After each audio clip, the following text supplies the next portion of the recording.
La Banque de France a été créée en 1801 et jusqu'en 1974, ça fait quand même du temps, hein, Oui, c'est elle pas la prêtait, quotidienneté. elle Oui. finançait l'État sans intérêt. Sans intérêt. Mhm.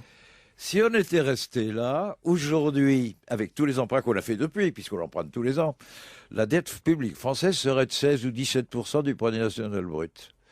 Mais en 1974, on a eu une loi stupéfiante qui s'appelle la loi bancaire, qui a interdit à l'État de se financer sans intérêt auprès de la Banque de France et qui a obligé notre État, nous faisions comme les Allemands, tout le monde, c'était un peu la mode, c'était une façon de penser. On a obligé les États à aller se financer sur le marché financier privé à 4 ou 5%.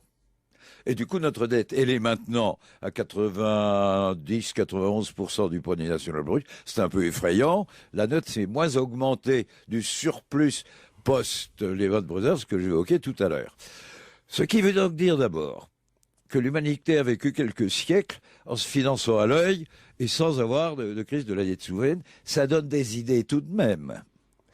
Quand on sait que les banques centrales américaines a, depuis ça, pour éviter la récession, fait bien plus que tous les autres, en prêtant 1200 milliards de dollars en plus des 700 milliards du plan Obama officiel, à 0,01% d'intérêt aux banques en difficulté, les banques qui nous avaient mis dans la difficulté, mais qui étaient elles-mêmes, trouvaient leur argent pour s'en sortir à 600 fois plus cher le loyer de l'argent que la pauvre Grèce, et même à 300 fois plus cher que nous. Qu'est-ce que c'est que ce jeu imbécile? Il est donc possible de l'éviter. On pouvait faire autrement, mais on n'a pas fait autrement. Donc les règles du jeu sont là, et maintenant on est coincé, il faut payer la dette.